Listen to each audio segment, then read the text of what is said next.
Bible एक वर्ष में। नमस्कार, आप सबका बाइबल एक वर्ष में स्वागत है।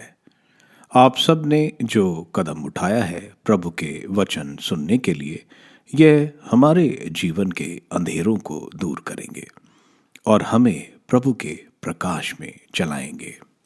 आज हम संत योहन के सुसमाचार का अध्याय 9, यिर्मयाह के ग्रंथ का अध्याय 35-36 और शोक गीत का अध्याय 5 सुनेंगे। प्रभु का वचन सुनने से पहले आइए हम ईश्वर से प्रार्थना करें। हे प्रभु, हम आपका वचन सुनने वाले हैं। हमारे मन की आंखें खोलें और हमें आध्यात्मिक प्रज्ञा दें ताकि हम आपको जान सकें और आपके वचन के अनुसार अपना जीवन जिए। यह हम मांगते हैं आपसे प्रभु यीशु के नाम, आमीन। संत योहन का सुसमाचार अध्याय 9, जन्मांध को दृष्टिदान। रास्ते में ईसा ने एक मनुष्य को देखा जो जन्म से अंधा था। उनके शिष्यों ने उनसे पूछा, गुरुवर, किसने पाप किया था, इसने अथवा इसके माँ बाप ने, जो यह मनुष्य जन्म से अंधा है? ईसा ने उत्तर दिया, ना तो इस मनुष्य ने पाप किया और ना इसके माँ बाप ने। यह इसलिए जन्म से अंधा है कि इसे चंगा करने से ईश्वर का सामर्थ्य प्रकट हो जाए। जिसने मुझे भेजा, हमें उसका कार्य दिन बीतने से पहले ही पूरा कर देना है। रात आ रही है जब कोई भी काम नहीं कर सकता। मैं जब तक संसार में हूँ तब तक संसार की ज्योति हूँ। उन्होंने यह कहकर भूमि पर थूका, थूक से मिट्टी सानी और वह मिट्टी अंधे की आंखों पर लगाकर उससे कहा, जाओ सिलोम के कुंड में नहा लो। सिलोम का अर्थ है प्रेक्षित। वह मनुष्य गया और नहाकर वहां से देखता हुआ लौटा। उसके पड़ोसी और वे लोग जो उसे पहले भीख मांगते देखा करते थे बोले, क्या यह वही नहीं है जो बैठे हुए भीख मांगा करता था? कुछ लोगों ने कहा, हाँ, ये वही है। कुछ ने कहा, नहीं, यह उस जैसा कोई और होगा। उसने कहा, मैं वही हूँ। इस पर लोगों ने उससे पूछा, तो तुम कैसे देखने लगे? उसने उत्तर दिया, जो मनुष्य ईसा कहलाते हैं, उन्होंने मिट्टी सानी और उसे मेरी आंखों पर लगाकर कहा, सिलोम जाओ और नहा लो। मैं गया और नहाने के बाद देखने लगा। उन्होंने उससे पूछा, वह कहाँ है? और उसने उत्तर दिया, मैं नहीं जानता। फरीसियों की जांच पड़ताल।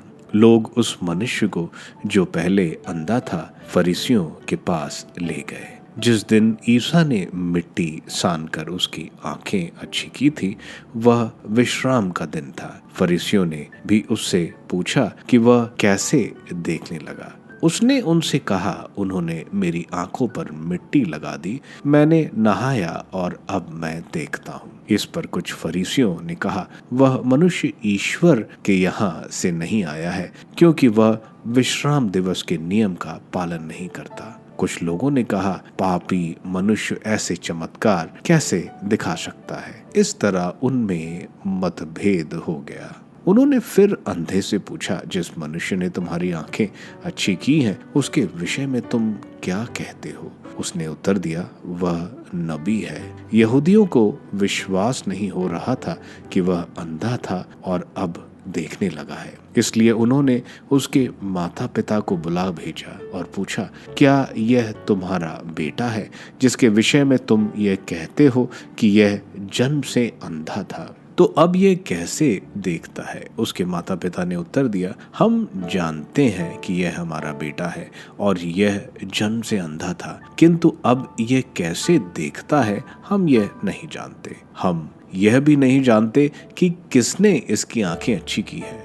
यह सयाना है, इससे ही पूछ लीजिए। यह अपनी बात आप ही बोलेगा। उसके माता पिता ने ये इसलिए कहा कि वे यहूदियों से डरते थे। यहूदी यह निर्णय कर चुके थे कि यदि कोई ईसा को मसीह मानेगा तो वह सभागृह से बहिष्कृत कर दिया जाएगा। इसलिए उसके माता पिता ने कहा, यह सयाना है, इसी से पूछ लीजिए। उन्होंने उस मनुष्य को जो पहले अंधा था फिर बुला भेजा और उसे शपथ दिलाकर कहा, हम जानते हैं कि वह मनुष्य पापी है। उसने उत्तर दिया, वह पापी है या नहीं इसके बारे में मैं कुछ नहीं कह सकता। मैं यही जानता हूं कि मैं अंधा था और अब देखता हूं। इस पर उन्होंने उससे फिर पूछा, उसने तुम्हारे साथ क्या किया? उसने तुम्हारी आंखें कैसे अच्छी की? उसने उत्तर दिया, मैं आप लोगों को बता चुका हूं, लेकिन आपने उस पर ध्यान नहीं दिया। अब फिर क्यों सुनना चाहते हैं? क्या आप लोग भी उनके शिष्य बनना चाहते हैं? वे उसे बुरा भला कहते हुए बोले, तू ही उसका शिष्य बन जा।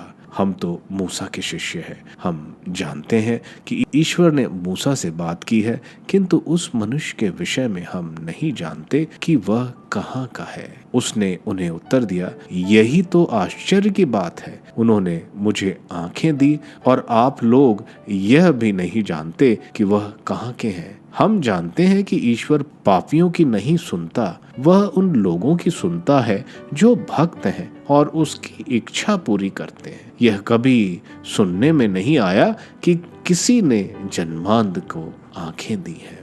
यदि वह मनुष्य ईश्वर के यहाँ से नहीं आया होता तो वह कुछ भी नहीं कर सकता। उन्होंने उससे कहा, तू तो बिल्कुल पाप में ही जन्मा है, तू हमें सिखाने चला है? और उन्होंने उसे बाहर निकाल दिया। ईसा ने सुना कि फरीसी ने उसे बाहर निकाल दिया है, इसलिए मिलने पर उससे कहा, क्या तुम मानव पुत्र में विश्वास करते हो? उसने उत्तर दिया, महोदय, मुझे बता दीजिए कि वह कौन है जिससे मैं उसमें विश्वास कर सकूं। ईसा ने उससे कहा, तुमने उसे देखा है, वह तो तुमसे बातें कर रहा है। उसने उन्हें दंडवत करते हुए कहा, प्रभु, मैं विश्वास करता हूँ। फरीसियों का पाप। ईसा ने कहा, मैं लोगों के पृथक्करण का निमित्त बनकर संसार में आया हूँ, जिससे जो अंधे हैं वे देखने लगे और जो देखते हैं वे अंधे हो जाएं। जो फरीसी उनके साथ थे वे यह सुनकर बोले,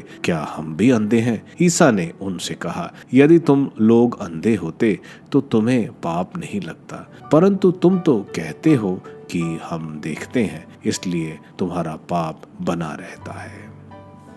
यिर्मयाह का ग्रंथ अध्याय 35। रेकाबियों का उदाहरण।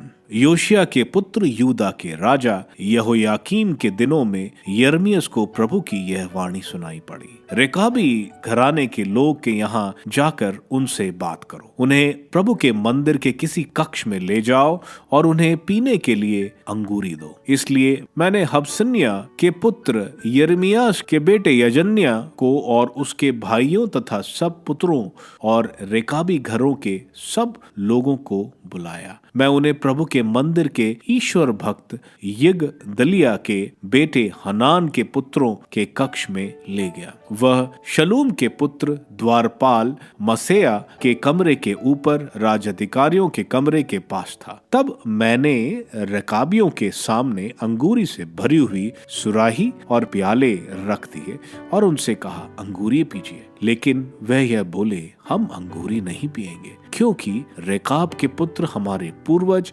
योनादाब ने हमें यह आदेश दिया था, तुम या तुम्हारे पुत्र कभी अंगूरी नहीं पिएंगे। तुम घर नहीं बनाओगे, बीज नहीं बोओगे, तुम ना तो अंगूर के बाग लगाओगे और ना खाओगे, बल्कि तुम सब दिन तंबुओं में रहोगे, जिससे तुम इस देश में जहां तुम प्रवासी हो बहुत दिन रह सको। हमने रेकाब के पुत्र और अपने पूर्वज योनादाब के सभी आदेशों का पालन किया है और अपने पूरे जीवन में ना तो हमने, हमारी पत्नियों, हमारे पुत्रों या पुत्रियों ने कभी अंगूरी पी है और ना रहने के लिए घर बनाया है।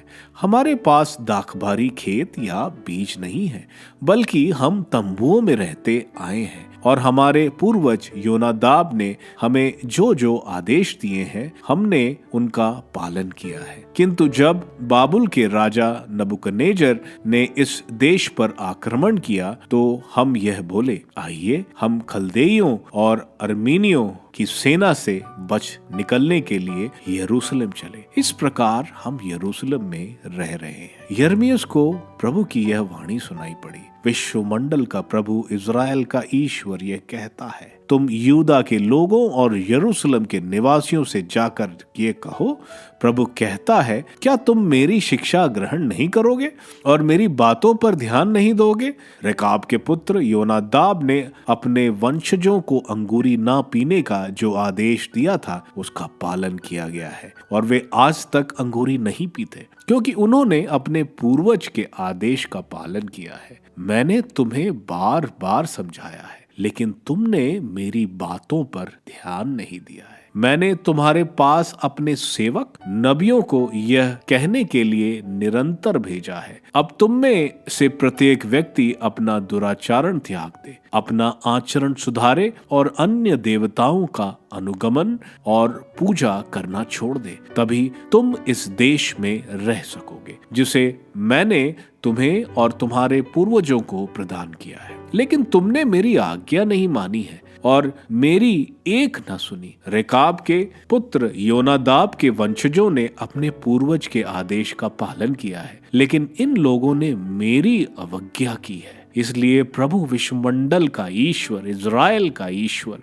यह कहता है, देखो मैं यूदा और यरूशलेम के निवासियों पर वे सभी विपत्तियां ढाने वाला हूं जिनकी चेतावनी मैं उन्हें दे चुका हूं, क्योंकि मैंने उनसे कहा है और उन्होंने नहीं सुना है। मैंने उन्हें पुकारा है और उन्होंने उत्तर नहीं दिया है। तब रेकाबी घराने के लोगों से यिर्मयाह यह बोला, विश्वमंडल का प्रभु इज़राइल का ईश्वर यह कहता है, तुमने अपने पूर्वज योनादाब के आदेश का पालन किया है और उसके सभी उपदेश माने हैं और उसकी सभी आज्ञाओं के अनुसार आचरण किया है। इसलिए विश्वमंडल का प्रभु इज़राइल का ईश्वर यह कहता है, रेकाब के पुत्र योनादाब को मेरी सेवा करने वाले वंशज का कभी अभाव नहीं होगा। यिर्मयाह का ग्रंथ अध्याय 36। खर्रे पर प्रभु की भविष्यवाणियां। योशिय्याह के पुत्र यूदा के राजा यहोयाकीम के चौथे वर्ष यिर्मयाह को प्रभु की यह वाणी सुनाई पड़ी, एक खर्रा लो और उस पर वे सब बातें लिखो जो मैंने इज़राइल और यूदा और अन्य सभी राष्ट्रों के विषय में उस दिन से जब मैं तुमसे बोला था योशिय्याह का समय से लेकर आज तक कही है। हो सकता है कि यूदा का घराना उन सब विपत्तियों के विषय में सुने जो मैं उस पर ढाना चाहता हूँ, और हर व्यक्ति अपने दुराचरण का त्याग करे और तब मैं उनके दुष्कर्म और पाप क्षमा कर दूंगा। इस पर यिर्मयाह ने नेरिया के पुत्र बारूक को बुलाया और बारूक ने यिर्मयाह से सुनकर प्रभु की वे सब बातें खर्रे पर लिखी जो उसने यिर्मयाह से कही थी।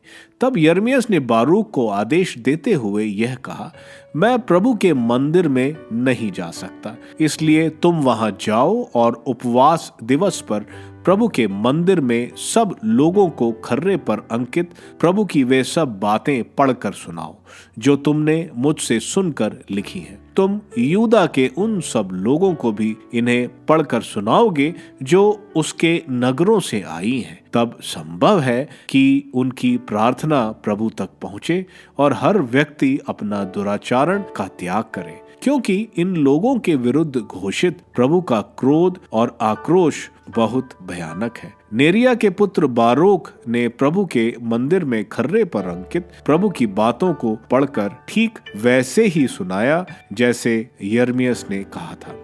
योशिय्याह के पुत्र यूदा के राजा यहोयाकीम के 5वें वर्ष के 9वें महीने में यरूशलेम के सब लोगों और यूदा के नगरों से यरूशलेम आने वाले सब लोगों के लिए प्रभु के सामने उपवास रखने की घोषणा की गई। इसके बाद बारूक ने प्रभु के मंदिर में सचिव शाफन के पुत्र गरमया के कक्ष में, जो प्रभु के मंदिर के नव द्वार के प्रवेश स्थान पर अवस्थित है, ऊपरी प्रांगण में था, सब लोगों के सामने खर्रे पर अंकित यिर्मयाह की बातें पढ़कर सुनाई। राज्याधिकारियों को खर्रे का संदेश। जब शाफन के बेटे गमरिया के पुत्र मिकाया ने खर्रे पर अंकित प्रभु की सब बातें सुनी तो वह राजमहल के सचिव कक्ष गया। वहां सभी राज्याधिकारी बैठे थे। सचिव एलिशामा, शमाया का पुत्र दलाया, अकबोर का पुत्र एलनाथान, शफान का पुत्र गमरिया, हनन्या के पुत्र सदिकिया तथा अन्य सभी अधिकारी। वहां मिकाया ने उन्हें यह सब बातें कही जो उसने बारूक को लोगों को सुनाते समय सुनी थी। इस पर सब राज्याधिकारियों ने कुशी के बेटे शलमाया के पुत्र नतन्याह के पुत्र यहूदी को यह कहने के लिए बारूक के पास भेजा, तुमने जो खर्रा लोगों को पढ़कर सुनाया उसे साथ लेकर आओ। इसलिए नेरिया का पुत्र बारूक हाथ में खर्रा लेकर उसके पास आया। वे उससे बोले, बैठो और इसे पढ़कर सुनाओ। बारूक ने उसे पढ़कर उन्हें सुनाया। जब उन्होंने वे सब बातें सुनी तो वे एक दूसरे को भयभीत होकर देखने लगे और बारूक से यह बोले, हमने इन बातों की सूचना राजा को देनी चाहिए। तब उन्होंने बारूक से यह पूछा, यह बताओ तुमने ये बातें कैसे लिखी? बारूक ने उनसे कहा, उसने ये सब बातें मुझसे कही और मैंने खर्रे पर स्याही से उन्हें लिखा है। इस पर राज्याधिकारियों ने बारूक से कहा, तुम और यिर्मयाह जाकर छुप जाओ जिससे कोई न जान पाए कि तुम कहाँ हो। राजा द्वारा खर्रे का जलाया जाना। सचिव एलीशामा के कमरे में खर्रा रखने के बाद वे राज दरबार पहुंचे और उन्होंने राजा को यह बातें बताई। राजा ने यहूदी को खर्रा लाने भेजा और वह इसे सचिव एलीशामा के कमरे से ले आया। यहूदी ने इसे राजा और राजा के पास खड़े सभी राज अधिकारियों के सामने पढ़कर सुनाया। वह 9वां महीना था। राजा शरद प्रसाद में बैठा हुआ था तथा उसके सामने अंगीठी में आग जल रही थी। जब यहूदी 3-4 स्तंभ पड़ जाता तो राजा वह अंश सचिव के चाकू से काटकर अंगीठी में फेंक देता। वह ऐसा तब तक करता रहा जब तक पूरा खर्रा अंगीठी की आग में नहीं जल गया। राजा और उसके किसी सेवक को जिन्होंने ये बात सुनी कोई भय नहीं हुआ और ना उन्होंने अपने वस्त्र ही फाड़े। यद्यपि एलनाथान, दलाया और गमरिया ने राजा से खर्रा नहीं जलाने की प्रार्थना की, किंतु उसने उनकी बात नहीं मानी। राजा ने राजकुमार यरमाएल, अजीएल के पुत्र सराया और अब्दाइल के पुत्र शेलमाया को आज्ञा दी कि वे सचिव बारूक और नबी यिर्मयाह को गिरफ्तार कर ले, किंतु प्रभु ने उन्हें छुपा दिया। राजा को दंड की चेतावनी। जब राजा ने वह खर्रा जला दिया जिस पर बारूक ने यिर्मयाह से सुनकर लिखा था, तो यिर्मयाह को प्रभु की यह वाणी सुनाई पड़ी, दूसरा खर्रा लो और उस पर पहले खर्रे की जैसे यूदा के राजा यहोयाकीम ने जला दिया है सभी बातें लिख दो। तुम यूदा के राजा यहोयाकीम के विरुद्ध यह कहोगे, प्रभु यह कहता है, तुमने यह कहकर खर्रा जलाया, तुमने इस पर यह क्यों लिखा कि बाबुल का राजा अवश्य आएगा, इस देश का विनाश करेगा तथा मनुष्यों और पशुओं का संहार कर देगा। इसलिए यूदा के राजा यहोयाकीम के विरुद्ध प्रभु यह कहता है, दाऊद के सिंहासन पर बैठने के लिए उसका कोई वंशज जीवित नहीं रहेगा। उसका शव दिन में ताप और रात में शीत में पड़ा रहेगा। मैं उसको, उसके वंशजों और उसके सेवकों को उनकी तुष्टता के लिए दंडित करूंगा। मैं उन पर यरूशलेम के निवासियों और यूदा के लोगों पर वे सभी विपत्तियां ढाऊंगा जिनकी धमकी मैं इन्हें दे चुका हूं, किंतु जिन पर उन्होंने कोई ध्यान नहीं दिया है। इस पर यिर्मयाह ने दूसरा खर्रा लेकर नेरिया के पुत्र लिपिक बारूक को दिया, जिसने यिर्मयाह से सुनकर उस खर्रे की सभी बातें लिखी जिसे यूदा के राजा यहोयाकीम ने आग में जला दिया था, और उन सब बातों से कई मिलती जुलती बातें भी उनमें जोड़ दी गई थीं। शोक गीत 5वां गीत। प्रभु ये स्मरण कर कि हम पर क्या बीती है, देख हमारे अपमान पर ध्यान देने की कृपा कर। हमारा दाएं भाग अपरिचितों के हाथ चला गया है, हमारे घर विदेशियों के हाथ। हम अनाथ और पितृहीन हो गए हैं, हमारी माताएं विधवाओं जैसी हैं। हमें अपने पीने के पानी का मूल्य देना पड़ता है। अपनी लकड़ी का भी दाम चुकाना पड़ता है। हमारी गर्दनों पर जुआ रखकर हमें निर्दयता से हाँका जाता है। हम थक गए हैं, हमें विश्राम करने नहीं दिया जाता। हमने भरपूर रोटी पाने के लिए अपने को मिस्र और असूर के हवाले कर दिया है। हमारे पूर्वजों ने पाप किया है और वे मर चुके हैं, और उनके अपराधों का फल हम भोग रहे हैं। दास हम पर शासन करते, ऐसा कोई नहीं जो हमें उनके हाथ से छुड़ाता है। उजाड़ खंड की तलवार की आशंका के बावजूद हम अपने जीवन का संकट झेलकर रोटी ले आते हैं। अकाल के जलते तप से हमारी चमड़ी भट्टी की तरह गर्म हो गई है। सियोन में स्त्रियों का शील भंग किया जाता है। यूदा के नगरों में कुमारियां कन्याओं का राज अधिकारी उनके हाथों से फांसी पर लटका दिए गए हैं। वृद्ध जनों का कोई आदर नहीं दिया जाता। नवयुवकों को चक्की चलाने को बाध्य किया गया है और लकड़ी के गठरे के भार से लड़के लड़खड़ाते हैं। वृद्ध लोगों ने नगर का द्वार, युवा लोगों ने अपने गाना बजाना छोड़ दिया है।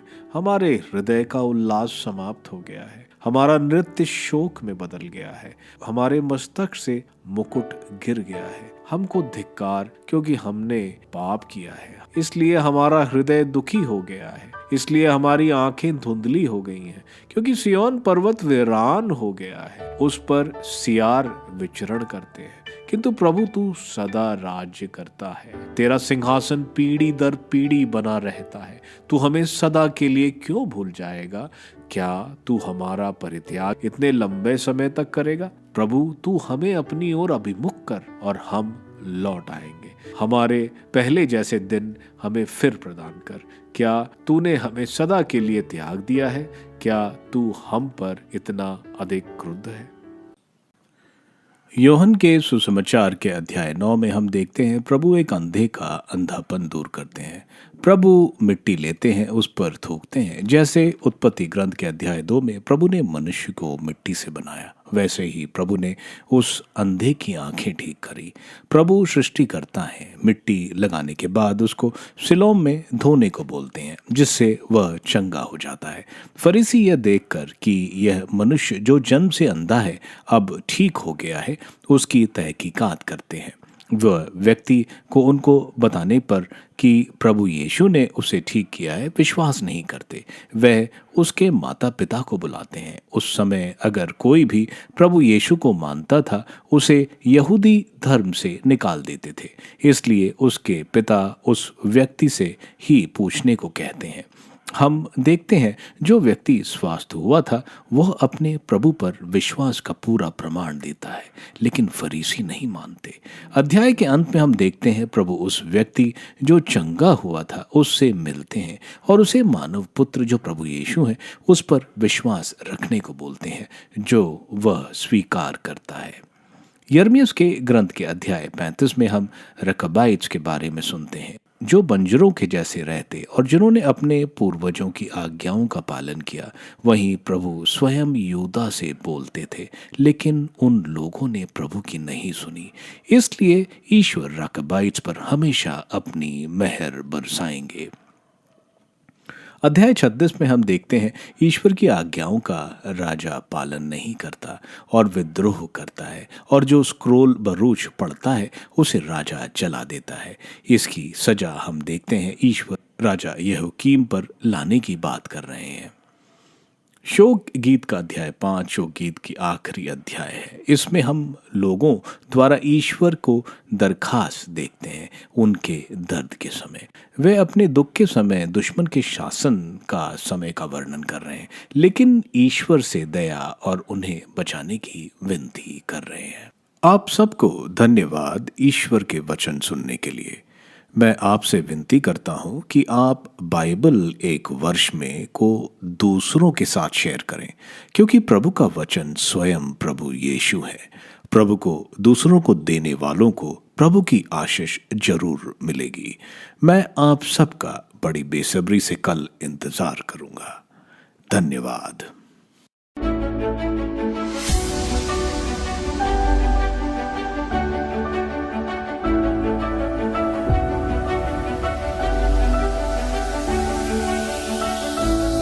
बाइबल एक वर्ष में